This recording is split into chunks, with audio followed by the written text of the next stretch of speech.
Hello everyone, मसीह यीशु में आप सबकी सलामती हो। मेरा नाम नदीम यूहन्ना है और मैं आपको यहाँ पे खुशामदीद करता हूँ। तो आज मैं आप सबके लिए एक खुशी का पैगाम लाया हूँ। तो आइए हम खुदा के पाक कलाम में से पढ़ेंगे।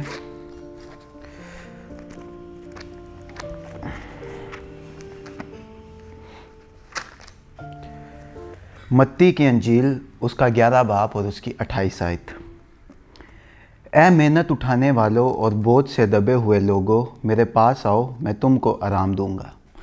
पाक कलाम का पढ़ा और सुना जाना हम सब के लिए वाइस बरकत हो। अगर आप ज़िंदगी में बहुत ज़्यादा स्ट्रगल कर रहे हैं, मेहनत कर रहे हैं, तो वो आपको आराम देगा।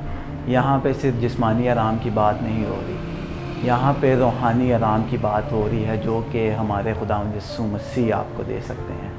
और एक वाहिद खुदावंद यीशु मसीह ही है जो आपको खुदा की बादशाही में ले जा सकता है, क्योंकि वो आपका निजात दहिंदा है और आप खुदावंद की बादशाही में दाखिल हो सकें।